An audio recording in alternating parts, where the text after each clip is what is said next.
Hello, everyone. Welcome to GNUSpective episode 8. And it's on the 9th, so I almost said episode 9. Today, Brent's going to be a little bit late, but I kind of wanted to introduce everybody to Vidal, Big Vidal, he goes by.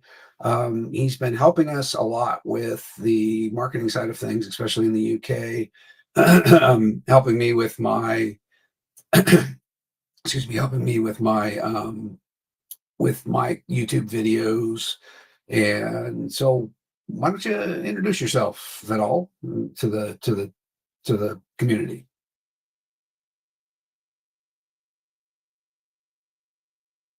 Oh, I guess his having problems with his mic or something. So interesting. I don't see him talking or anything. All right. Well, on that note, maybe I'll just take a couple of the questions until Brent gets on here. Let's see here. There we go. All right. So I'm going to go from the top, most popular. This is kind of an interesting one. All right. So I'm going to cut and paste this in here. And then I will show this. All right. So when will George Northup and Michael Hara work on Genius, and if they already have, what have they done? Michael Hara and George Northup are board advisors, so they don't really particularly work on Genius in the traditional fashion, but they're very, senior level people at their own company. And so what they're going to do is help with business introductions and advisory for us to get into NVIDIA and talk to them when we're ready, when we launch mainnet. So after mainnet, pretty much they're going to be going full bore on it. And George especially is going to be working with me on we're raising a fund for putting projects on the GNUS.ai network slash operating system slash ecosystem, whatever you want to call it. I haven't decided. It's kind of like an operating system because it's so big. But in general, um, that's kind of how they're going to be involved in it. Michael Hara said he would come on after we release mainnet when he's ready. I do have to have a lunch with him. It's been a month since I've had a lunch with him, but I see him once a month anyway at another event that's a mutual friend of ours event. And so I talk to him every day. And then George Northrop, I probably talk to him 2 or 3 times a month about the direction and things like that. So they're kind of in a holding pattern because their forte is to get us in front of big enterprise businesses. That's what George Northrop's good at. So yeah, that's pretty much that question. All right, next one. So is mainnet in Q4 possible? October, November, December? Yes, I'm pretty sure it's possible. Hopefully, it'd be nice if it was December 14th of this year. That's my birthday. But or a Christmas present would be nice. We're pretty far along, but I've been stalled personally for the last couple of weeks doing administrative tasks, stuff for myself that need to be updated, and I'm finished with all that. And so now I'm going to get back on to help finish off the last 2 pieces. Really, they have to do with bridging, and so we'll launch the mainnet in phases. Phase one will basically be everything that you'll be able to bring Genius tokens in from any chain, run the AI, and then we'll have a gated mechanism for you to bring back out your Genius tokens. And then shortly thereafter, we'll launch the bridging side of things, which we're currently working on, which allows you to automatically, this will be mainnet phase 2, where you will automatically be able to extract your Genius tokens back to the mainnet. And then that will have a limit on it. So something like $500 or $1,000 or something like that, per day or per week or something like that. But we don't know yet exactly what that's going to be. We're just trying to prevent, if any exploits happened, that we can immediately pause everything and undo that so that they don't, get the tokens from anybody in the thing. And then phase 3 of that will be totally automated, and we can basically move on to doing applications on Genius and launching our chat Genius and games and things like that. On mainnet version 1.0, we're probably going to launch 2 games, I think. They're working on another game that's pretty cool for me. We already have, of course, Space Force War, or which is now renamed, I think it's Quantum uh, Quantum Storm Raiders, I think is what we decided, what the community decided, which is a pretty cool name. So yeah, I think it's possible. It's one of those things where, nobody's going on vacation for any length of time. So all the developers will be on this, 40 hours a week minimum. So that's good. All right. So let's see here. Another question. Okay, so this is an interesting one. Oh, hello, Brent. Hey, hey, hey. Let's see. Lighting's not good. Wow. All right, so you're fine. I'm going to take Vidal off of here. Let's see here. Move. There we go. All right, so I've waiting for you. I've answered a few of the questions that are on the Slido thing. I basically answered about George Northrup and mainnet being Q4 possible. So I'll answer this one, and then we can kind of go back on discussing kind of where we are. I mean, these questions are kind of leading to that anyway, but how's getting Genius listed on Coinbase? So that's going to have to be after mainnet for sure. And that's really a function of how much trading volume it has. But in general, after mainnet, it's going to have a huge amount of trading volume because everybody's going to be, using the system. And I want to reiterate for people, and I'm sure there's a question in here somewhere about liquidity. I want to reiterate to people that one, the liquidity is basically, buys and sells, and if we have more buyers, then you have more liquidity, right? And we had a bunch of liquidity, and then we got exploited, and we are working with the FBI, and we do now have a back channel, believe it or not, to actually see, but they're not going to tell us anything about the investigation.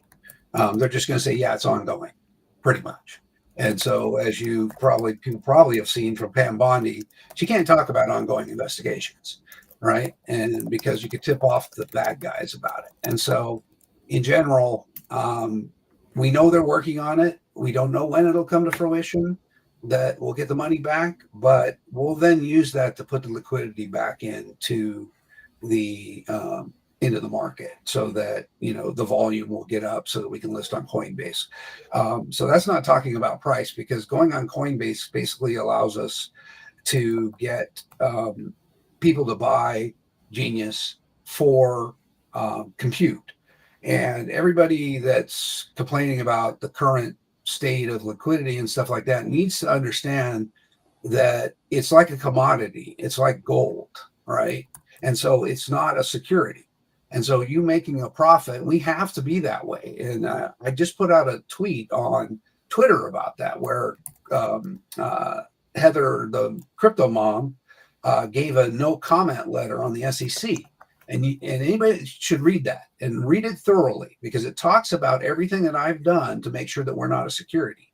Because if we're a security, and the SEC can shut us down pretty much. But now with Heather's new no comment, it pretty much described Genius tokens. And one of the things in there is that your token has to be utility. And so stop thinking about this as a trading token. It will get there, of course, but really, we have to treat it internally as a utility token so that we can continue and not get shut down by the SEC.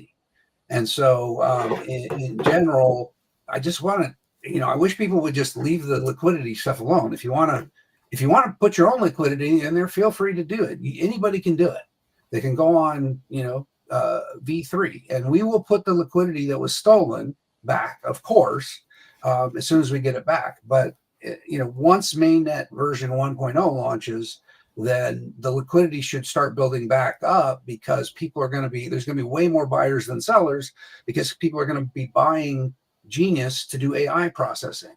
And so, that's how we're solving the liquidity problem. There's no other option right now, because we're using all the money to get the product out the door, right? And so there's no other option other than, I've been trying a little bit of raising some capital to see if I could get somebody to put liquidity in, but that takes away from my time of getting this product finished. And that is actually kind of part of the problem for the last couple of weeks.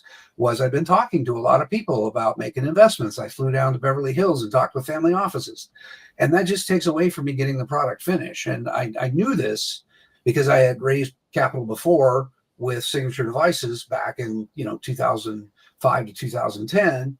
And it took 120% of my time just to raise money, and the product suffered. So I am not going to make solving the liquidity problem my top priority. It would just kill the project. There's no other option to kind of wait it out until we can get it done and we can get the mainnet done, or we can recover the income, because I'm totally funding the project, right? And I'm pretty much draining my 401k and my retirement fund.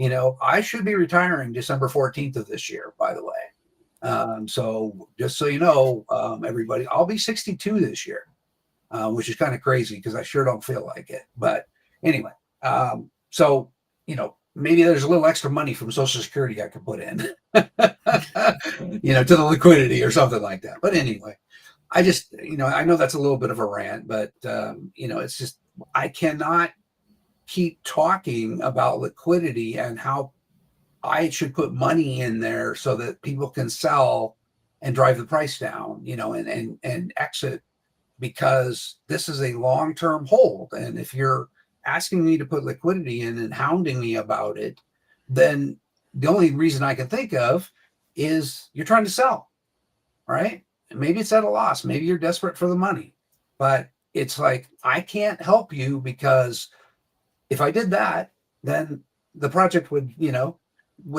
have a way shorter runway, way shorter, if I started dumping money in there. And I have my own bills to pay, and I have, all the developers to pay and all that. So it's not feasible for me to take some of my own money and put it in liquidity for that. Now, that being said, we're talking tomorrow with a couple of the team members to see if there's something we can do, but no guarantees on the liquidity part. Okay, so that's off. Let's stop showing that. And I want to jump in and say that that's been a very consistent message, Ken. I mean, even from the very earliest days of you discussing this with me, started working together, et cetera, that you were very clear at all times, whether in private or publicly, that the goal here is building out, the Genius network and offering something that the world's never seen, the kind of scaling that we are, intend to achieve. And so, the perennial questions keep on coming up, too often linked with just wanting to make some money off of the token. And that's not what we're here for. It's not what this is about. Yeah. Yeah. And that's the thing, is my number one priority has always been to make this disruptive system that will change the world in multiple different ways. And we figured out every single time that there's they have this investment thesis for something called ESG, which is it's like environmental, social, I forget what the G stands for. You guys can look it up. It's like part of the United Nations and a lot of things for so much noise there. Right. Sure. All right. So yeah, the United Nations has investment thesis, and a lot of global people are only investing in products that are ESG compatible or fit one of the ESG. I don't call them narratives, but kind of verticals, I guess. And we fit all of them. And so I'm about to write another article. In fact, it's already done, but I have to just edit it a little bit about this exact thing. How I figured out that my daughter and her age group, she's 19, one of them is 19, and that age group is really concerned with the big data centers that Google's building. And so, before we get into that, let's answer this question from Eric. Chronicle video about them soon. The old gunslinger. That's funny. Yeah, actually, if you go look on in 2000, 25 years ago, I put a YouTube video called Ken's Guitar Freak, and it was Ken apostrophe S because I am a guitar freak. So I have a Martin at work that Brent was playing. But yeah, I got to get back into it, but I kind of I can't bend this finger right now, so I got to go to somebody to work it. And that's a very important finger on your left hand. I have a little cyst on the in the joint. Yeah, it's on the outside of the joint, so it's not really in the joint, but it's just on the edge of the joint right there. You know, here you can take a book and slam it and blah blah blah, and then it'll get rid of it. They call it Bible thumping or something like that, and usually it's forces. There's a YouTube video of a guy, his son, hitting him in the elbow to burst the buildup of in the bursitis or the bursa sac or something like that. And at first he's like, and then he's like, oh, it's gone. It busted. And it's like, there's no more pain and everything. And I'm like, okay. And yeah, somebody told me once that that's what you need to do. But this thing is so small. It's like, you know, probably, I don't even know how to describe it, less than a pea size, you know, sitting right in there, but it's kind of affecting the tendon to bend. But anyway, once I get that fixed up. If it was just on your fret hand, then you could get those bar chords a lot more easily with a. Oh, it is on my fret hand. That's my fret hand. Oh, okay. There you go. Yeah, I get bar chords, no problem. But yeah, I get bar chords, no problem. And I mean, you know, I use a lot of bar chords, a lot of heavy metal. What do they call those? But it's been so long. Power chords, yeah. So someone's got a comment here. Love those guitars in the back. A Chronicles video. Yeah. Over on the left there, that is a Gibson Les Paul, and then I have a Stratocaster and an Ovation and another Fender, and then at work I have a Martin. Of course, you know, because you got to play it, and I didn't even get to play it yet. So Brent's also a guitar player, so he's pretty cool, you know, kind of right brain stuff. Anyway.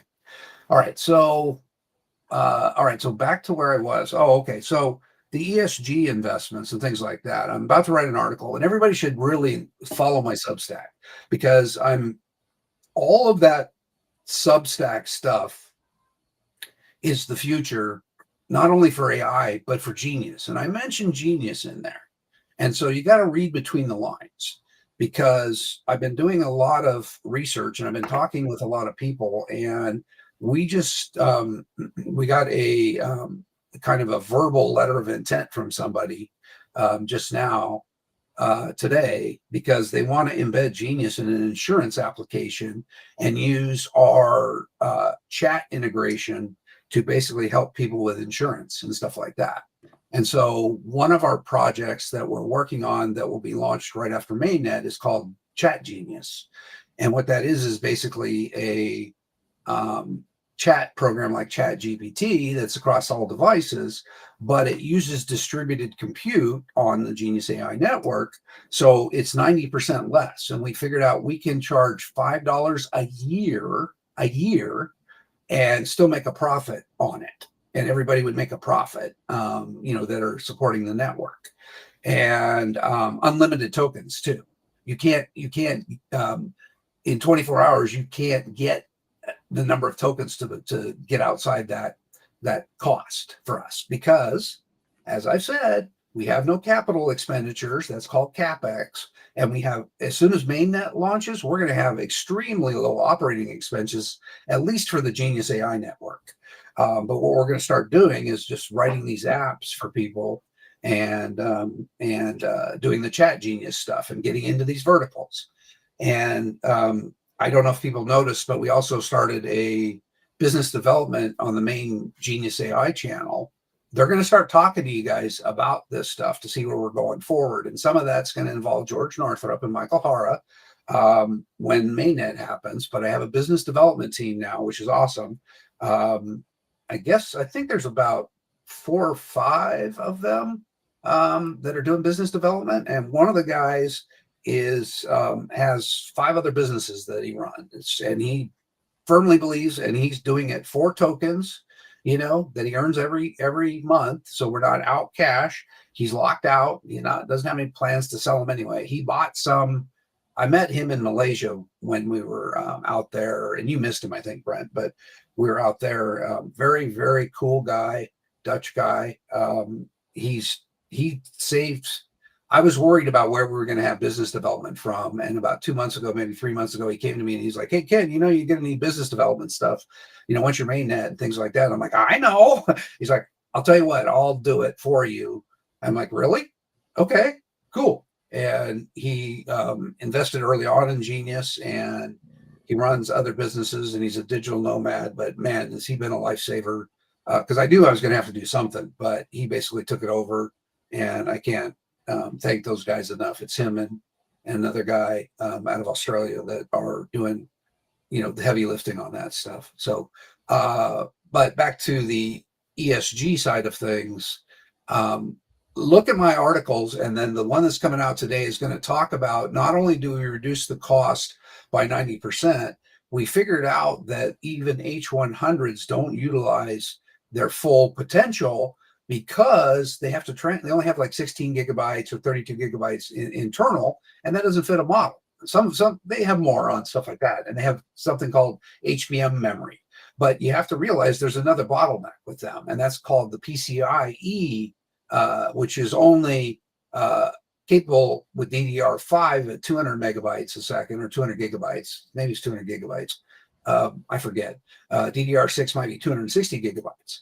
But an Apple Mac, the newer Macs, like the Mac Studio that I have in my office, which is an older Mac, actually, they're about $3,000 now. Those things have 800 gigabytes internal. It's called a Mac M2 Mac Pro or Ultra. It's the Ultra version. And they've basically slapped 2 chips together, and the bus between them is a hardware memory thing. So it's all hardware, and it's cached all on hardware, not like you have to, go through the PCI bus and get it cached with the CPU and then, shove it over the PCI bus to HBM.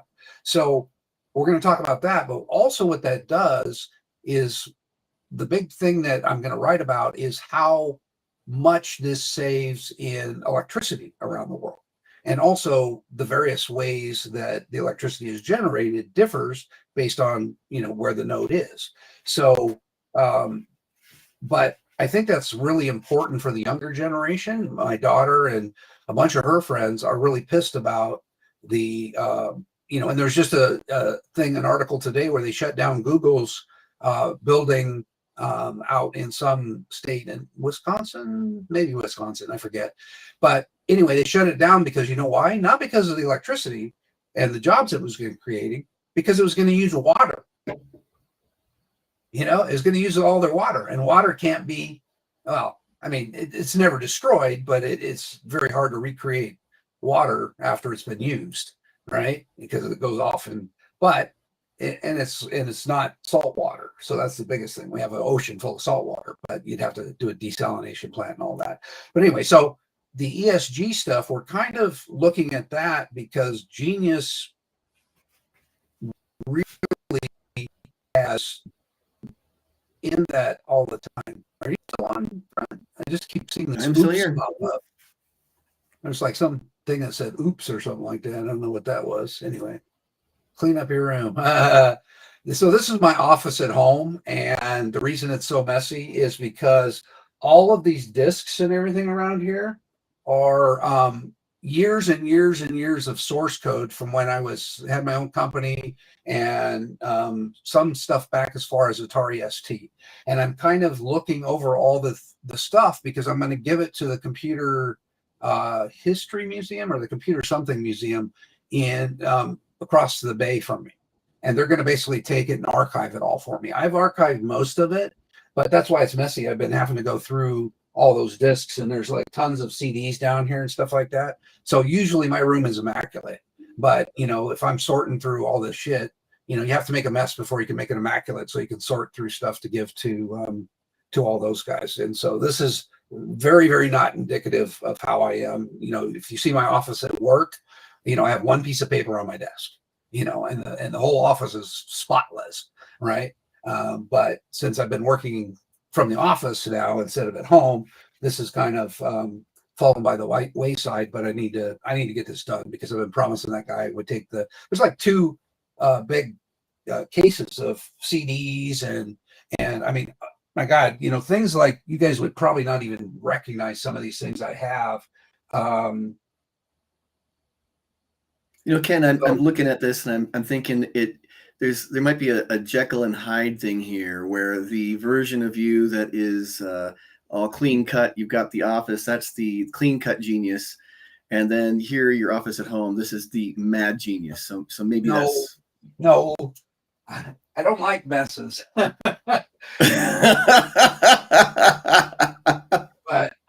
so this is like one thing that people probably don't even know what that is.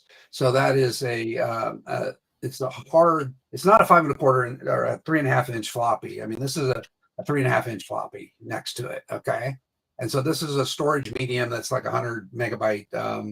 It's not an orb drive, but let's see if I can get the orb drive out of here, the orb thing out of here. No. Okay. Well, so I have an orb drive that I had to get, and an orb drive is like 25 years old, and then I had to fire up a Windows 95 computer that I have sitting in the closet so that I can hook up this orb drive to get the data off of there. Right. And so it's just become, this sorting mess nightmare thing for putting together. It was all pulled out of my closet because it's been sitting in there. And I mean, I have things like a couple PlayStation PSX development systems, and I got to tear them down and kill the hard drive before I can tear them apart and discard them. Otherwise, I'll get in trouble with Sony. And then I have a Nintendo Wii burner thing and a Nintendo DS development kit. I have two of those sitting in my closet, and so I got to kind of either send those back to Nintendo and Sony, or kind of rip them apart and destroy the electronics type of thing. But so I'm not a pack rat. It's just like, there's certain things. I haven't been able to find my original Rampage source code. I was hoping to find that. I found part of it, but the disk was bad. And so now I got to focus on trying to make the disk bad. So anyway, great question or great comment. Clean up your room. All right. All right. So, all right, talking about mainnet. All right, so let's see here. Somebody wants to talk more about mainnet. Yeah, so I'm not sure, did somebody just come on? I mean, I think I described the 3 phases of mainnet, and kind of where we are right now is that we have everything working and all the tests are working. We have one set of tests to write before we can, well, let me back up a little bit. We'll write the test for consensus to make sure that it's all working and there's no security holes. That shouldn't take very long, a couple weeks, and then we'll launch, beta 3.4 to let everybody test it for a week or two. And then we should be pretty much ready to go for mainnet after that, phase 1. Phase 2, like I said, concurrently, we're working on the bridging mechanisms so that you can bring Genius in and bring it out with manual gating to make sure that, there's no exploits, or if there is an exploit, that we can immediately pause it and make sure that, we don't have a repeat of Axler's bridging network fiasco last year. So I don't know what else you want to talk about mainnet. I need to start putting more stuff in the development channel on there. I've been kind of slacking on that for the last couple of weeks. I'll start to fire that up again. And really, if anybody wants to, they can go into the GitHub stuff and actually pull from GitHub all the check-ins we're making, because everything's public. They can run that through Grok, and I think somebody did already actually run it through Grok and see how close we are, right? Instead of keep asking me the same question over and over again. Do your own due diligence. Go look. I'm not lying to you about it. It's like it's there, and even Grok's like, yeah, they're so close. It's like crazy how close they are, and it's because all the pieces are there, but we're making sure that the integration is what's taking so long, to make sure that they all tightly integrate together with no security flaws. And so, I've hounded on that before. And so the timing of mainnet is, could be Q4 of this year. I'm hedging a little bit, or hemming and hawing a little bit, just because I've been saying that. And I hate to pick dates, because, it'll be done when the security is flawless, or 99.99% flawless. You know how they go for the 4 nines in security or uptime. We're doing the same thing. As soon as we hit 99.99, and then we have that 0.01% is where your exploits happen. But if we have guards in there that, AI, or not even AI, but just kind of guardrails for it, we can also pause that 0.01% if it looks like it's an exploit, and then go manually look at it. And if it's not, then let it through, type of thing. So, yeah, in reality, the other thing that's kind of interesting to me is that really mainnet is going to be exactly like testnet. The only difference is we're going to allow you to buy Genius and bring them into the Super Genius to do AI, into the Super Genius network to do AI.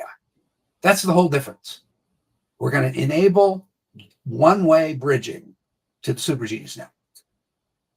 And so that's mainnet 1.0, and then phase 1. And then phase 2, again, like I said, was we'll automate it, but then automate it the other direction, and it's manual the other direction until we can test it, right? And that we can call mainnet, because it's operating on, Polygon and Ethereum and all that. And so, and then it's using the Super Genius network in the background. And it doesn't matter what we call the Super Genius in the background, because it's just our operating system, right? And so it's just a matter of getting it out of beta, basically. And we're in beta phase 3.5 right now, 3.2. And then we're going to launch something here very shortly. I was hoping by the time we were talking that they would launch the new beta phase that fixes a lot of slowdowns and security holes and all that from our tests. But anyway, so yeah, you want a timeline, but too bad. I told you, I've been saying that all the time. I'm done giving timelines, because I always say that I estimate it to be this. But if anybody has ever run a business before, they know your best laid plans never function the way you think they're going to. And so, especially when, we're on the bleeding edge of technology, and we just found something that can speed up the processing of AI, and something called ZK snarks, by 90%. And I'm thinking about implementing it, but it might be, mainnet phase 2 type of thing, because it'll speed up everything, and the system will be super, super high speed after that. So anyway, all right. End of December, he already said. And I want to kind of chime in with the cutting edge technology. When you are building code that is more cookie cutter, and there's lots of kinds of applications. I mean, I would say that easily 95% of the kind of application code people build it's been done a million times before. Think of all the WordPress sites on the planet. Okay, Yeah. To make it a very simple example, it's been so trafficked. How you go about building, let's say you want an e-commerce site on WordPerfect or whatever. I'm sorry, WordPress. It's really clear what kind of timelines you should be dealing with. But when you are innovating at the level that we're talking about with GNUS.ai, then there's got to be a little bit more leeway. So and that is true of anything that is this innovative. Yeah. Yep. All right. So let's, all right. It's already 10:08. I'm going to bring up a couple of these questions. So this is kind of a weird one, but I'm going to answer this very easily.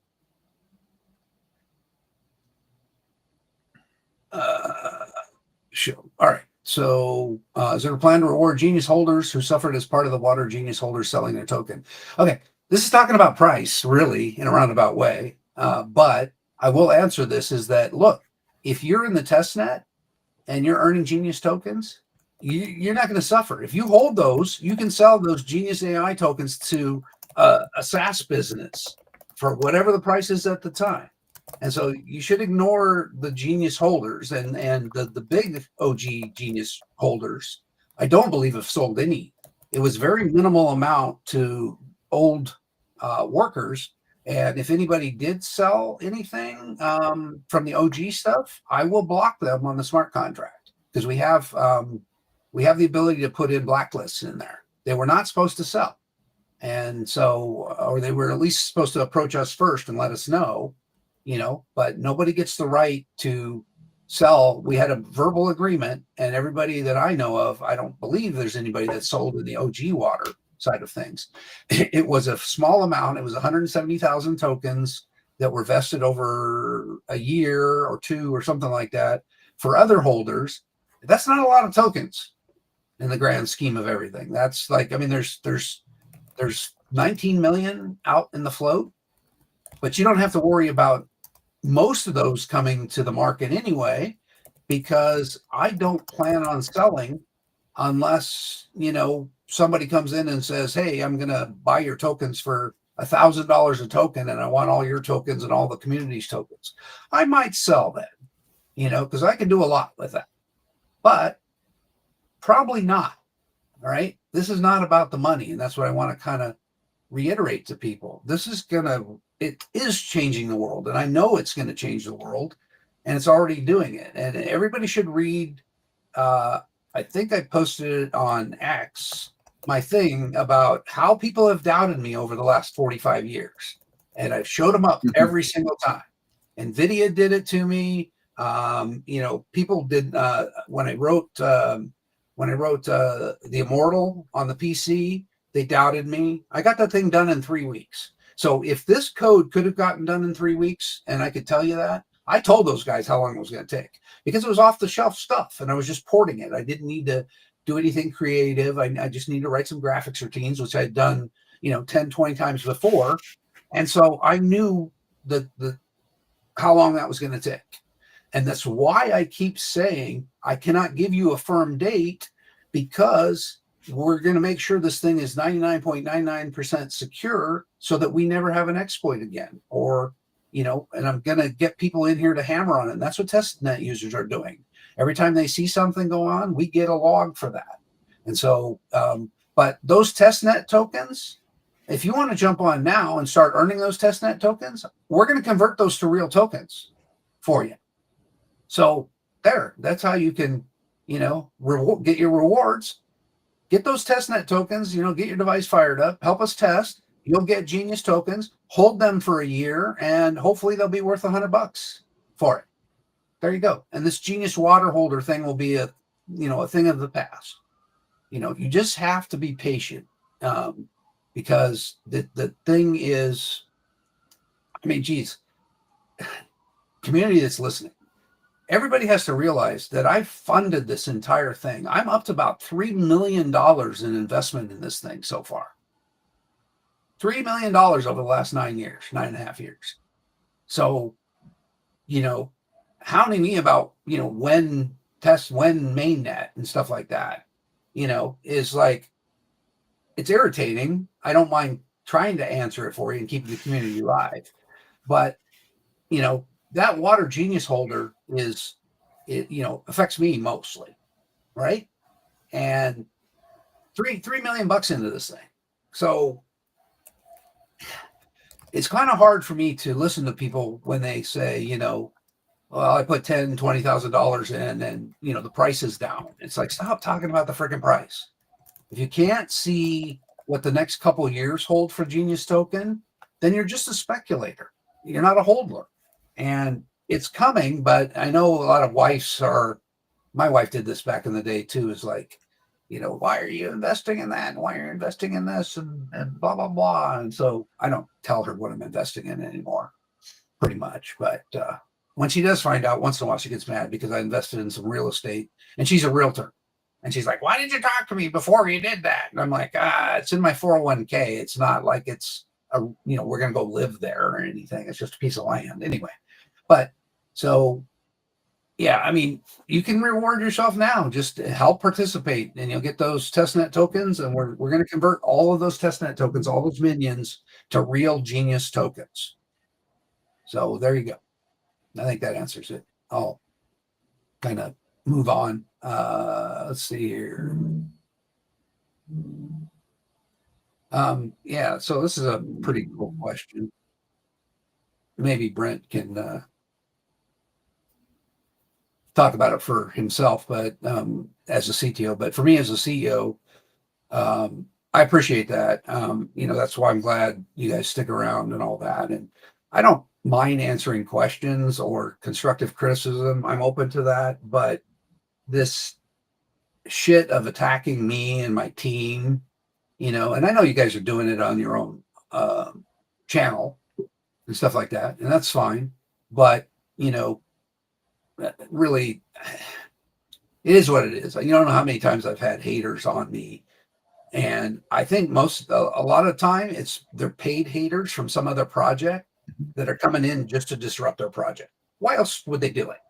If you invested, why would you come in and start hating on a project, right? And screaming and yelling instead of just waiting until you make money. I guarantee you all those guys are going to go away when this thing hits $10. When Genius hits $10, they're all going to go away. They're going to be like, oh, this is great. What are you doing? And some of them will like ask for more, of course, but reach out to people that you admire. Well, Mike Hara and George Northrop are a couple that I admire. That's why I put them on as board advisors.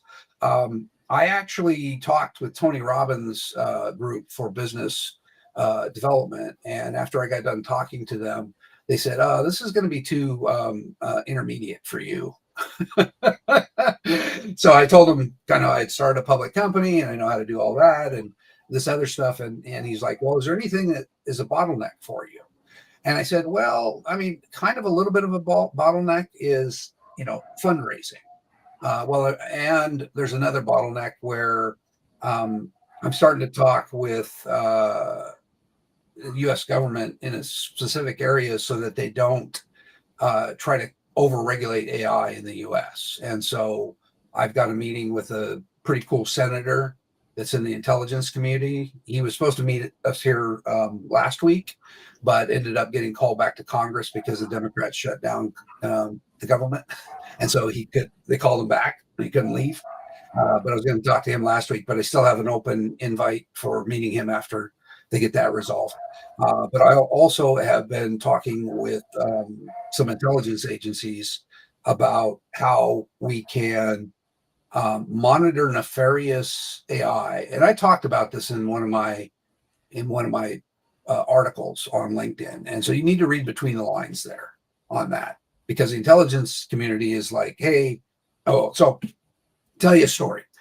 I met an intelligence guy at this meeting that the senator is supposed to be there for.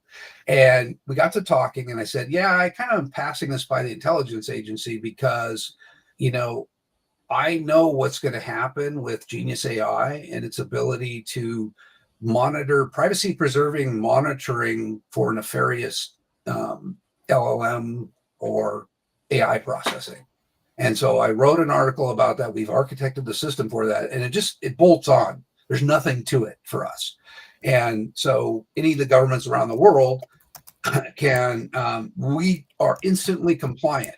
It's like, look, here's the data, analyze it yourself. It's all open source. It's on the blockchain. There you go. Analyze it yourself. We're in compliance. We're not hiding anything. And if you find some nefarious, AI processing or nefarious AI, give us a subpoena and we'll give you their wallet address and the amounts that it was, because that's all we have. It's hidden and private. It will be private. So But anyway, I was telling this guy who, believe it or not, really cool guy. He's a Navy commander. He was had his own ship over in Japan and all this stuff. Really cool guy. And he was telling me, yeah, you should do that, and you're very smart in doing that, because a guy from Stanford did this where he developed this thing just by interviewing a bunch of people, and he developed this thing for the military. And he just interviewed people basically. He went in, and it was some high up general at the thing. He started putting the slides on the screen. After the second slide, the general goes, "What the fuck? Stop! Stop! Why are you exposing this publicly? This is all top secret stuff." And he's like, "What? Some Stanford student did this." So that is why I'm talking to the intelligence community, because I do not want them to say, "Oh, your project is now top secret, or classified, and we're going to shut you down." So I'm going to show them how they can utilize Genius and monitor only nefarious.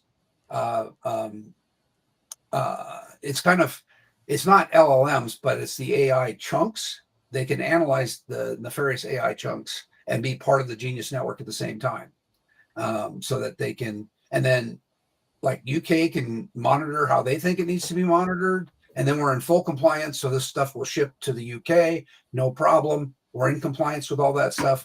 And it's also privacy preserving, so that they can't target individuals. And that's the biggest thing about it, is like, you can't target individuals. You don't know what it is unless they're doing something bad. And so anyway,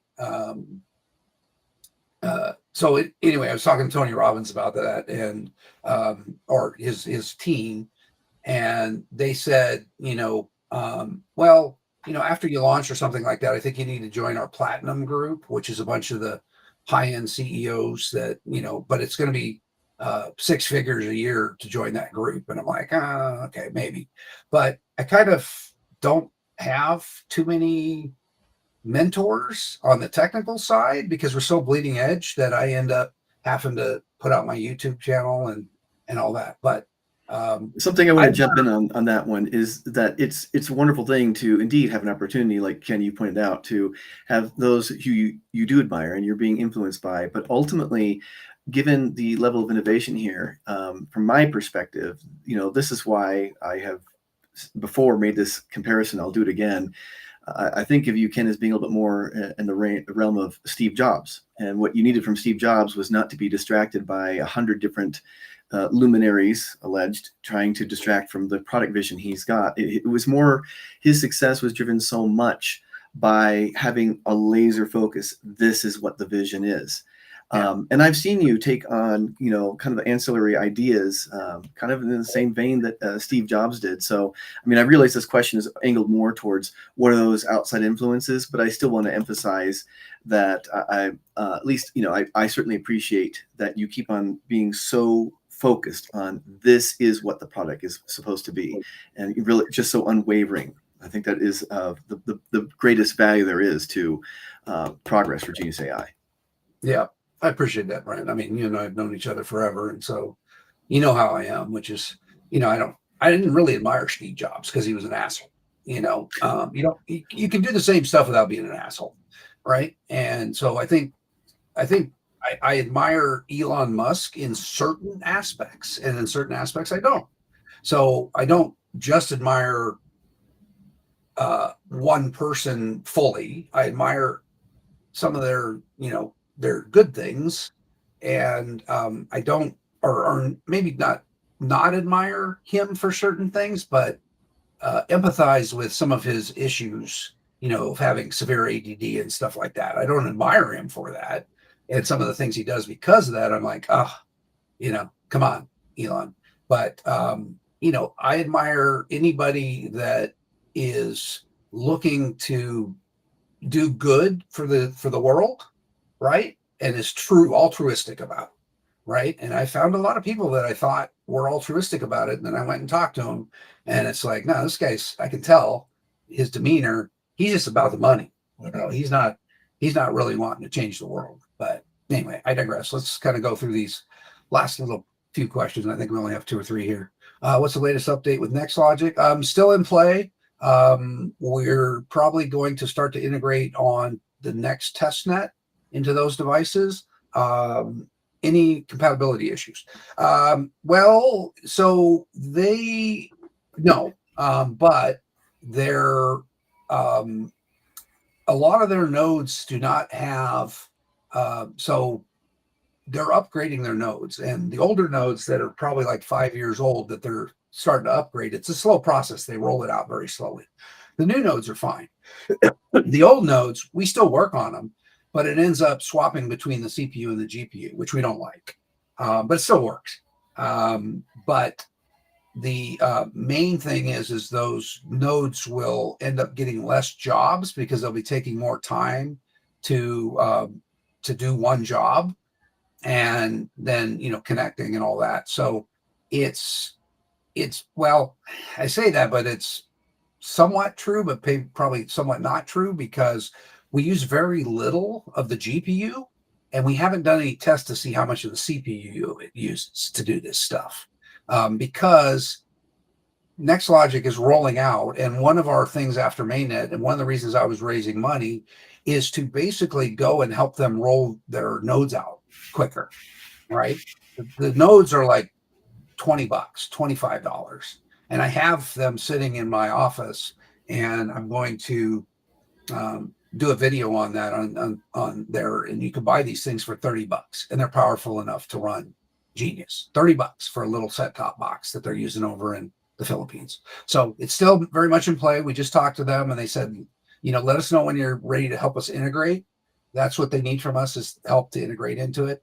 But in all honesty, the integration process is really 5 minutes. It's like downloading the software and installing it on the device. That's pretty much it, right? And so we're going to install it on some of their nodes that they already have for testnet. They're really, the full rollout is going to be waiting for mainnet. Probably mainnet 2 or maybe mainnet 1. I would guess phase 1. Yeah, we could probably do mainnet phase 1. All right, so let's see here. Oh, this is an interesting one. So I like this one, Brent, because your famous saying is, "Yeah, we have to beat them off with a stick." Yeah. Business development is going to start putting out there kind of what's going on and who we're approaching, and who we're have verbal commitments from, and who we have letters of intent, and those will turn into actual contracts, or not even contracts, more onboarding. But there's going to be a transition period for some of the bigger enterprise companies, because they're all entrenched in Amazon and stuff like that. But what we'll probably end up doing, as soon as the project's live and we're starting to make money on it, we're going to raise capital. But if we can't raise capital, or it's too hard, because right now it's really hard to raise capital in this market, we will use that money to basically hire somebody, a group of engineers, to go out to the Philippines and help them integrate, or go to these businesses. And we're actually approaching it a little bit differently. What we're saying is, hey, business, buy Genius tokens for your AI processing, and we will pay for the migration from AWS or cloud or whatever as part of the deal. And so you invest directly, you'll be locked out, and only time you can use those tokens is if you're actually using them for AI. Otherwise, you're locked out for 2 years. And that's kind of like a really good pre-investment sales pitch that we have going on in our business development. They're just kind of waiting for mainnet to show up, and then we're going to be going out. We have contacts all over the world. I just have a contact that I've known for years, and he wants to talk to me and have lunch. This happened 2 weeks ago, and he's a heavy duty hitter out in Africa, and a cell service thing out in Africa. So yeah, plenty of opportunities, but we just got to get this thing out the door first, and then we're going to really hit the ground running with the business development. Thank God for the people that jumped in on that. can't thank them enough for that stuff. And we still, are seeing the kind of interest and expected demand that, more so, I think the wall we would be looking at is maybe, ourselves, because if someone wants to onboard and say, we want, 50 million nodes right away, that's kind of intimidating. Like, hold on.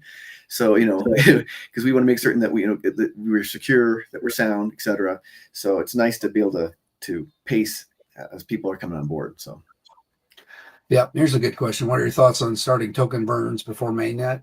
I think that's possible. It might be mainnet phase 1, but we'll check it out, because the whole entire system right now runs on test nets, and there's no reason that we can't bridge from Genius into the EVM test net and then bridge into Super Genius, just to make sure everything's working, and then we can start burning tokens that way when people are actually doing the trading or the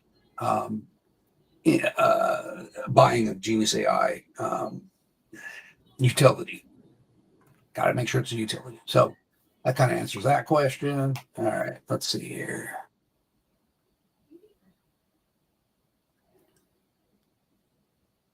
Okay, this is talking about price, and I'm not going to talk about that. We're expecting for mainnet launch, and how many nodes are expecting to run at launch. I think we've answered that. How many months after mainnet launch? How many months 100K nodes can run on the? How many months? Okay, I don't understand that question. Well, all right, business development plan. Somebody's asking about the business development plan. We opened up a GNUS.ai topic on that, and so that's coming very, very shortly. Those guys, I asked them to open up the channel, and they're going to start doing stuff here really shortly. I mean, hopefully this week or maybe next week. Okay, so here's a good one. All right. Well, part of the question is good because I've already answered the next logic, but all right. So even if NextLogic went away, they're only the third largest ISP, internet service provider, in the Philippines. And so we just are also talking with another Asian country that they now have laid their fiber optic, and they're waiting on Google and Amazon and everybody to build their warehouse or their data centers there. And that takes a while, year and a half. But they've already laid all the fiber optic. So guess what? We can go into that country and go, here you go, you have AI. Yeah. I don't know if people realize just how disruptive this is. I just look at it and I'm like, do you realize that it takes them a year and a half, $6 billion to put up these things? And we can go in there and give a country AI capabilities with all their devices they already have going in there, and instantly, it's mind-blowing that, I guess when I wrote one of my articles, it had 72,000 impressions, and I got a lot of naysayers on there. And it was just like, okay, and then one guy wrote a counter article and focused on one point that I had said, this is just a starting point. It doesn't mean anything really. And he hounded on that one point. And I'm just like, I agree. But anyway, so NextLogic is not dead, but there's two other ISPs. And then we have, I think it's Vietnam. We're talking with somebody that has some relative in the Vietnam government that's very interested in this. And then there's that insurance thing that I mentioned earlier that's in Asia somewhere as well. And then, it's hard to, we're not interested in attracting new token holders per se, because that's speculation. Corporate buyers, sure. But token holders are going to be rewarded like a real business does. It's not a pump and dump meme token. It's like corporate buyers are going to come in. They're going to start buying this AI. We've already seen that they're hounding us for the demands there. We're just trying to get ready to give the supply. Where's the GPU supply coming from? Okay, well, apparently this person hasn't read our whole thing about what Genius AI is. It can come from anywhere around the world. Your phone, your home computer, AWS. It can come from Render. It can come from BitTensor. Any of those devices we can leverage. It's just a matter of installing our software, and that's it. People, I think the difference, and hopefully this, maybe you can expand on this because you have a little more eloquent way of saying it sometimes, but the difference between us and everything else is that we're completely software based. So it's like a software, they call them SDN, software defined network. Okay. We're that plus some stuff. So we're a software defined mesh network that does AI and blockchain, right? So everybody else is using and then the hardware we use is everybody else's devices. And so we do not have to build the hardware. We do not have to build the physical infrastructure, right? So we're not actually really a DPIN because DPIN is a decentralized physical infrastructure network. So that's like BitTensor, right? And so they actually have to, or Amazon. So it's kind of a misnomer, but we still call ourselves a DPIN because we're leveraging your hardware out there. But we don't have to build that. We don't have to build the warehouse or the data center. And we don't have to provide electricity. And we don't have to worry about compliance with, states that drive you out or the citizens of a state driving you out because you're using too much water. We have none of that. And so if people start to realize the vision of this is a software defined mesh network. So we'll call it SDMN, I guess, or maybe just SDM. No, because that's too close to BSDM, I think it's called, which is, yeah, anyway, I digress. So I'll let you go from there, Brent. I think that's the last question. We can wrap up. Well, the software defined, mesh network, I do think that captures it well. In fact, that is where so much of the focus has been in terms of stability and security, is ensuring that its stability, its strength, its hardness, so that as these jobs are dispatched, we're not really concerning ourselves with issues of the hardware coming and going, just that the mesh is kind of agnostic about that. We don't own the hardware and we don't want to own the hardware. So, yeah. but having that mesh be lively and always ready to take on each job. I mean, that's what this is all about. So, yeah. One of the things that's quite interesting is, so we'll kind of wrap up here, but I'll tell everyone that we found so many verticals in the business development. I'll give you one. I've been talking to this guy that's in the music industry, and he was blown away. I talked with another kid last night, actually, about another industry, but this guy was blown away because I told him, I said, you have to realize we cut out the middleman. We disrupt so many industries. So if you think about it, John Legend, everybody knows who John Legend is, probably. Okay, or Metallica. Let's say Metallica creates their own token underneath GNUS.ai. Okay, that token launches with a music application so that every time somebody's listening to Metallica's music, Metallica's getting paid a royalty, and you get free music, and Metallica gets paid. No more middleman, no more record artist. And by the way, I am not suicidal. I never will be suicidal. Because we're disrupting a lot of industries, and it's starting to show. People are getting it, which is great. I was talking to this guy in LA, and he's like, let me know. And that's what we're going to do after mainnet phase 1. Maybe probably even before. We've already started a couple of them. Is we're going to launch these apps like a music app, because it's nothing to make those for us. It's like we have the UI already. There's this open source code for it. All we have to do is make the app and integrate Genius, and boom, we're done. And so integration, like I said, is for us, it's about 5 minutes to integrate. We set it up that way. And so also a video playback streaming application. So imagine Netflix replacing Netflix, because now you watch your videos and you're not paying anything. You're actually getting paid, or the indie developers getting paid, or you can split it with him. But if you're getting something of value, and I think what people I wish would understand is that when I talk to people, it's hard for them to get it through their head that we give you something of value that you would normally pay dollars for, right? But who cares what it normally costs in dollars if you're getting the same thing? You know, who cares if it's 0.005 of a penny because you're getting something of value that you wanted, and then the developer of the app or the game is getting instant monetization without having to do anything, and they're making zero now. So anything more than zero is good. And so it's just this whole ecosystem. Maybe we should have a poll on to what we should call it: the Genius Network, the Genius ecosystem, the Genius operating system. It's hard for me to describe it because it is all of that. It's maybe we call it the Genius Network operating ecosystem or something, operating system ecosystem or something. I don't know. But anyway. All right. So I'll let you wrap it up for us here. Yeah, certainly. Hey, Ken, thanks again for another installment.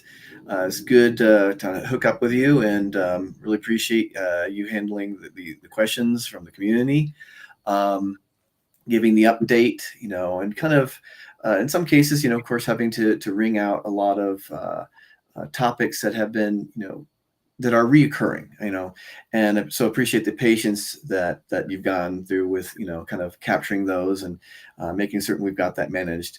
Otherwise, we'll of course be returning. The cadence we've gotten here is fairly regular, and just look forward to seeing everyone come back again with their questions. Again, thank you so much, Ken. And I guess let me answer this last question because I mean it's stroking my ego a little bit, but that's cool. I'm pretty humble about that stuff. That's why I call myself Super Genius, because I'm so humble. I'm kind of a funny guy. I mean, I love funny stuff, right? I love comedy.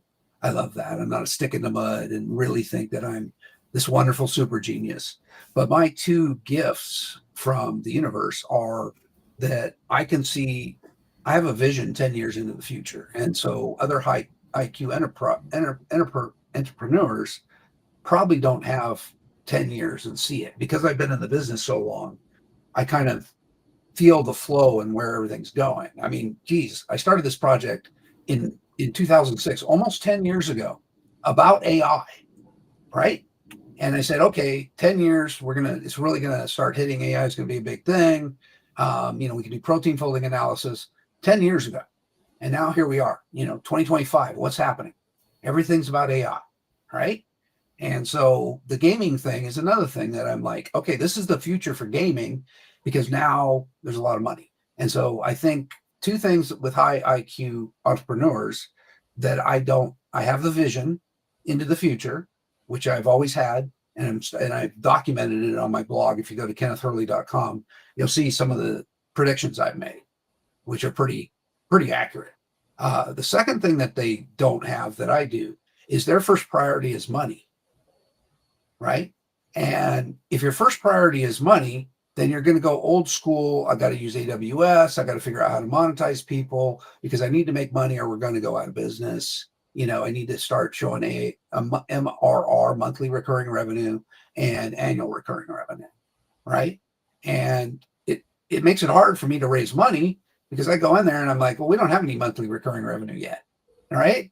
But, I've put $3 million into this, and so it will very shortly, but either you're going to go in now and see the vision or you're not. I don't care, right? It's because if you're worried about the money and the monthly recurring revenue of where this is going, you're thinking about competing and competitive nature to make money with everybody else that's doing it. It's like OpenAI and Claude and Azure, or not Azure, but Gemini and GPT and Grok. They're all frontier models that are all competing. How's that going to frickin' end? Something else I want to point out here is that no matter how high the IQ may be of other entrepreneurs, you got to consider something about Ken's background. which is the world of video games, building out shaders, etc., for GPUs, and all of that wrapped into what is the maximum result that can be achieved from this GPU with the minimum amount of processing. And that exact formulation, and it's not just that he was an investor into those who were attempting to achieve that. He was the man who was maximizing what can you get out of this for minimizing the amount of processing. So the other high IQ entrepreneurs don't have that model in their head. They're not trying to, H100s, to maximize it and, minimize the processing power. Their attitude is vertical scale it. That's all their thoughts. If they are involved in this topic at all, that's where they're headed, because they just don't have the specific background that Ken has. He was able to see, because of his hands being right in the mess over, for a long time, that has brought this vision of his to the forefront. This is why I don't expect others to necessarily have the same vision. Yeah, we'll end with this, is that you brought up a very good point, is that what I tell people when I first meet them after I explain GNUS.ai, it's a culmination of my career. And nobody's had the career that I've had. Bingo. I started out in the gaming industry, kind of still do games because that's part of the graffiti entertainment stuff, right? And then I kind of put AWS in. I started a online thing called Fatty Apple back when I was at Signature Devices, before anybody else thought of this, to basically play online games on your web browser and then go there and then earn money, doing that back in 2003, somewhere around there. Maybe it was a little bit later than that.